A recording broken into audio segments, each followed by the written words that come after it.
World UNESCO heritage সাইটের অন্যতম একটি কিন্তু সুন্দরবন। আর এই সুন্দরবনের বুকেই কিন্তু আই লিগের পক্ষ থেকে একটি ট্রাইবাল মিউজিয়াম এর উদ্বোধন করা হচ্ছে, যেখানে সুন্দরবনের বিভিন্ন জিনিস সংরক্ষিত থাকবেই, তার পাশাপাশি উদ্যোগ নেওয়া হয়েছে বিভিন্ন স্টুডেন্টরা যাতে এই গোঠাবার এই সেন্টারে এসে রিসার্চ করতে পারে সুন্দরবনের এবং তার পারিপার্শ্বিক বিষয়ে, যেখানকার কিন্তু ফার্স্ট যে বায়োডাইভার্সিটি রয়েছে তার কনজারভেশনেও কিন্তু সাহায্য করবে এই সংস্থার এই উদ্যোগ। আজকের মেন ইভেন্ট হচ্ছে আমি specially Tagore society for rural development এর সেক্রেটারি, যে অর্গানাইজেশন 1975 সাল থেকে সুন্দরবনে উপরে এনজিও কাজ করছে, সুন্দরবনে লাইভলিহুড, শিক্ষা, স্বাস্থ্য বিভিন্ন ক্ষেত্রে। আমাদের আগের যিনি সুন্দরবনের ফাদার ফিগার বলা হয় তুষার কাঞ্জিলাল মহাশয়, এর আগে সেক্রেটারি ছিলেন আমাদের সংস্থাতে, প্রচুর ভালো কাজের সঙ্গে যুক্ত। এই প্রথম আমরা আইলিড ফাউন্ডেশন আরেকটা ভালো সংস্থা যেটা প্রদীপ চোপড়া স্যার লিড করছেন, তো ওনাদের সঙ্গে আমরা কোলাবোরেশনে আমরা কতগুলো ইনিশিয়েটিভ নিয়েছি। যেমন তার মধ্যে অন্যতম মিউজিয়াম, যে মিউজিয়ামটা one of its first kind in Sundarban, যেখানে সুন্দরবনের হিস্ট্রি, কালচার, ম্যানগ্রোভ সমস্ত বিষয় নিয়ে তাদের একটা এক্সিবিশন থাকবে, বোথ এখানকার টুরিস্টদের জন্য অ্যাজ ওয়েল অ্যাজ বিভিন্ন একাডেমিক্স যারা এখানে রিসার্চ করতে আসেন তাদের জন্য। প্লাস আমাদের হাসপাতাল এবং এগ্রিকালচার এসব বিষয়ের উপরে আমরা টেকনোলজিক্যালি বলতে গেলে আমরা ডেভেলপমেন্ট ম্যানেজমেন্টটা আমরা অনেকটাই আইলিডের সঙ্গে আমরা কোলাবোরেশনে করতে যাচ্ছি, যাতে এখানে মানুষের লাইভলিহুড ডেভেলপমেন্ট হয়, মানুষের ইনকাম বাড়ে এবং প্ল্যান্টেশন থেকে শুরু করে শিক্ষা, স্বাস্থ্য সব ক্ষেত্রে আমরা কোলাবোরেশনে যাচ্ছি। আমরা তো জানি এটা একটা ইউনেস্কো হেরিটেজ সাইট এবং একটা ফার্স্ট বায়োডাইভার্সিটি রয়েছে, জনসাধারণকে সাথে নিয়ে কিভাবে এই বায়োডাইভার্সিটিটা কনজার্ভ করা যায়? দেখুন, এটা যতটুকু, এটা তো এর আমি যেটা মানে খুব ডিফিকাল্ট জায়গা, যেখানে মানুষ থেকে শুরু করে গাছ থেকে শুরু করে অ্যানিমাল সবাই কিন্তু নেচারের সঙ্গে ফাইট করছে। এখানকার নেচার ভেরি মাচ আনপ্রেডিক্টেবল, মানে এত চেঞ্জেস হয়। ইভেন একটা প্ল্যান্টকেও যদি পার ডে অবজার্ভ করা যায়, তাহলে সে কিন্তু কিভাবে অ্যাডাপ্ট করছে এই নদীর জলের সঙ্গে, সেটাও কিন্তু ফলো করা যায়। যেমন এখানে আগে, যেমন একটা উদাহরণ দিলে বোঝা যাবে, আগে এই নদীর এই যে এটা তো ব্র্যাকিশ ওয়াটার, এটা স্যালাইন ওয়াটার, তো এটার টাইডাল হাইট আগে অনেক কম ছিল, এখন অনেকটা বেড়ে গেছে। তো এখন প্রায় প্রত্যেক বছর একবার দুবার এই জলটা হ্যাবিটেটে ঢুকে যায়। হালকা সুনামি টাইপের হলেই 2000 খনির পর থেকে 2009 থেকে তো আমাদের প্রায় প্রত্যেক বছর কিছু না কিছু ন্যাচারাল ক্যালামিটি হচ্ছে, টাইডাল রাইজ হচ্ছে, সেই জলটা হ্যাবিটেটে ঢুকে যাচ্ছে। আর হ্যাবিটেটে একবার ঢোকা মানে এগ্রিকালচার ফিল্ডগুলো নষ্ট হয়ে যায়, তখন 1-2 বছর আর কিন্তু সেখানে ভালো ফলন আবার হয় না, আবার জল ঢুকে যাচ্ছে। যার ফলে মানুষের যে এখানকার যে লাইভলিহুডটা, যেটা মেনলি এগ্রিকালচার রিলেটেড, সেটা কিন্তু একটা আনসার্টেন হয়ে গেছে। এগ্রিকালচার ফলনের টাইপ অফ এগ্রিকালচার চেঞ্জ হয়ে গেছে। এখন অনেক স্যালাই রেসিস্ট্যান্ট ভ্যারাইটি যাতে কাজ করা, সে নিয়ে আমরা আমাদের মতো অনেক অর্গানাইজেশন রিসার্চ করছে, গভর্নমেন্টও চেষ্টা করছে অল্টারনেট ক্রপিং করে যাতে এরকে করা যায়। আরেকটা বড় সমস্যা হচ্ছে আমাদের, যেমন এখানকার মেন পানীয় জলের সোর্স হচ্ছে পন্ড। এখানে ফ্রেশ ওয়াটার বলতে কিন্তু পন্ড, এখানে এত জল দেখা যায়, কিন্তু গ্রাউন্ড ওয়াটারে কিন্তু ফ্রেশ ওয়াটার অ্যাভেলেবিলিটি কিন্তু 95% জায়গাতে নেই। অনলি 5% জায়গাতে ফ্রেশ ওয়াটার পাওয়া যায়, গ্রাউন্ড ওয়াটার। ওদের টোটালটাই কিন্তু ওই পন্ড এবং রেন ওয়াটার হারভেস্টিং এর উপরে নির্ভর করে। যখন এই টাইডাল ওয়াটার ঢুকে যাচ্ছে, তখন সেই রেন ওয়াটারটাও কিন্তু স্যালাইন হয়ে যাচ্ছে। ওই পুকুরের জলে এগ্রিকালচার, মানুষ, পশু পাখি সবই কিন্তু ওর উপরে ডিপেন্ডেন্ট থাকছে। যার ফলে এই চ্যালেঞ্জেস প্রত্যেক বছর ওরা ফেস করছে, যার ফলে ওদের লাইভলিহুডটা খুব অনিশ্চিত হয়ে পড়েছে। তো সেই ফাইটিং মানুষ যেমন করছে এবং বিভিন্ন অর্গানাইজেশনও চেষ্টা করছে, সরকারের বিভিন্ন ডিপার্টমেন্টও খুব চেষ্টা করছে তার সঙ্গে কোপ আপ করার জন্য। But this Sundarban this fight will go on.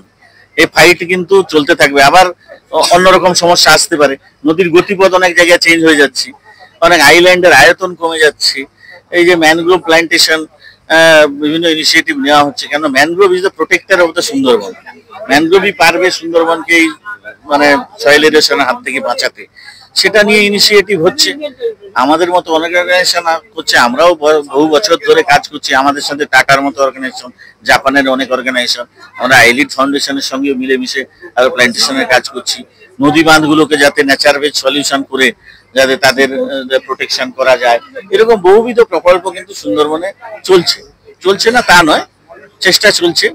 কিন্তু চ্যালেঞ্জেস, টাইপ অফ চ্যালেঞ্জেস আবার দিন দিন চেঞ্জও হচ্ছে। চ্যালেঞ্জের কথা বলতে একটা কথা মনে পড়লো যে হিউম্যান ওয়াইল্ড লাইফ কনফ্লিক্ট কিন্তু এখানে একটা বড়সড়। সেটা অনেকটাই দেখুন, এখানে ব্যাপার হচ্ছে আগে সুন্দরবনের যদি আয়তনিক যদি দেখা যায় প্রায় 25,000 স্কোয়ার কিলোমিটারের মধ্যে আপনি ধরুন 19,000 প্রায় আপনার এতে আছে, বাংলাদেশে আছে। আমাদের যে 8,000-এর মধ্যে 5,000 আমরা মানুষরা দখল করে নিয়েছি, পরিষ্কার কথা, কেটে বাসস্থান করে নিয়েছি। 1930 কিলোমিটার প্রায় 2,000 কিলোমিটার নদী আছে, বাকি ভাগ বেঁচে আছে প্রায় 2,500 স্কোয়ার কিলোমিটার, যেখানে কিছু আইল্যান্ডে মানুষ বাস করছে, কিছু আইল্যান্ডে যেগুলো প্রোটেক্টেড আইল্যান্ড, যেগুলোতে রয়্যাল বেঙ্গল টাইগার এবং অ্যানিমেলরা আছে। যেখানে অ্যানিমেল বাস করছে 54টা আইল্যান্ডের মধ্যে, সেখানে কিন্তু নেচারের কোনো সমস্যা নেই, সেখানে মানুষ ভয়ে যাচ্ছে না বলে সেখানে ম্যানগ্রোভও কিন্তু তাদের ন্যাচারাল কোর্সে তারা প্রোপাগেশন হচ্ছে, তাদের সয়েল ইরোশন সেই সব আইল্যান্ডে বেশি হচ্ছে না। আমরা মানুষ যেখানে বাস করছি সেখানে হচ্ছে, because due to the human interference আমরা অনেক নেচার বিরোধী, প্রকৃতি বিরোধী কাজ করছি, আমরা প্ল্যান্টেশন কম করছি। অনেক সময় এই সময় দেখুন, কিছু উদাহরণ দিলে বোঝা যাবে, এগুলো সচেতনতাটাও দরকার। যেমন এখন কি হয়, এই যে মনসুনের শুরুতে ম্যানগ্রোভের বিভিন্ন ব্রিজ জলে ভেসে আসে, সেই ব্রিজগুলো অ্যাকচুয়ালি যেগুলো প্রোটেক্টেড এরিয়া, বাঘ আছে সেখানে মানুষ যায় না বলে সেটা অটোমেটিক্যালি সেটা কিন্তু আবার গাছ হয়ে যাচ্ছে, মানুষের সাহায্য কিন্তু সেক্ষেত্রে লাগছে না। কিন্তু যখনই আমরা এখানে আসি তখন এগুলো মানুষ এগুলোকে তুলে জ্বালানি করে দিচ্ছে। ধানি ঘাস হচ্ছে, এটা একটা ঘাস হয় এখানে দেখতে পাওয়া যাবে, সেই ধানি ঘাস ছাড়া কিন্তু ম্যানগ্রোভ হবে না। কেননা এই যে যখন মাঠ ফ্ল্যাটে জল ঢোকে আবার টেনে নিয়ে চলে আসে, সিটটা যখন ভেসে যায়, সিটটা তো আটকাতে হবে কোথাও, কিছুক্ষণের জন্য স্টে করলে না সিটটা থেকে গাছ হবে, সেই স্টেটাই মানুষ করতে দিচ্ছে না অনেক সময়। সেক্ষেত্রে শুনুন, সবাই নয়, এটা সচেতনতাটাও একটা ওয়ান অফ দ্য প্রাইম দরকার এখানে। এবং যে যে মাঠ ফ্ল্যাট গুলো ক্রিয়েট হচ্ছে সেখানে নতুন করে ম্যানগ্রোভ প্ল্যান্টেশন দরকার, কান্ট্রি সাইড গুলোকে আরো বেশি করে প্রোটেকশন করতে হবে আমাদের। এইসব বিভিন্ন কাজকর্ম চলছে না তা নয়, আরো সচেতনতা বাড়াতে হবে, আরো অ্যাক্টিভিটি বাড়াতে হবে। See, today we have called you to showcase the different activities which ILEED students are doing or proposed to do in Sundarban Island, which is World Heritage Site, which is an excellent tourist point from the point of view that it's the world's biggest mangrove forest, and it requires economic activities because that's the only way the local settled people can survive, and tourism can be one. So we are developing first of all a museum which will attract a lot of tourists because it showcases not only the history or geography of Sundarban but also its very rich tribal culture, its fauna and flora, its the beauty of its mangrove, the different kind of mangrove, what is the future, how the cyclone is affecting the life of people, and how this adverse effect of the cyclone can be mitigated. So we are going to do a lot of research. Plus we'll do marine archaeology because there's 150 ships that sunk in this area in the last 400 years. We have records of that from Lloyd's Register. So all these activities our students will get involved. Right now they are working on developing this mangrove research center into a tourist spot with a cafeteria, with a nice small museum, with some places where audio-visual screens will be there and will be showcasing and all that. And thereafter we are also helping because there is no healthcare services available here. The only hospital had one doctor which has left. So our students are here. We are doing a free health checkup and also free eye checkup, and we'll keep on coming here. And we are basically trying to adopt that hospital, and maybe we'll start it running it at ILEED level because we have a lot of students coming out with different fields of life science. Then we have this women's self-help center where the ladies are doing a lot of handicrafts, which needs to be upgraded with design and good marketing, which again our students from business management will come and do that.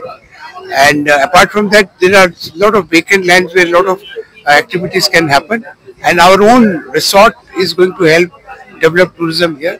We are already trying to employ almost 100 people, almost 150 people are already working there. And it is all made of upcycled and recycled material. Therefore, this is also a museum of upcycled, recycled material. We are trying to sensitize everybody who's coming to our resort that upcycling and recycling is the only way forward for protecting our environment, protecting our Mother Earth. And so each one of us must do at whatever level we are this kind of upcycling and recycling so that waste is reduced to a great extent. Collectively, all of us will do and will do a great service to the planet. So these are some of the activities where our students are involved and where our philosophy of protecting environment, developing tourism, providing healthcare services in remote areas like Sundarban is going to be activated. উৎসবে উপহারে নিত্য প্রয়োজনে শাড়ি ও readymade পোশাকের একমাত্র ঠিকানা Rajlakshmi Hind motor স্টেশনের নিকটে।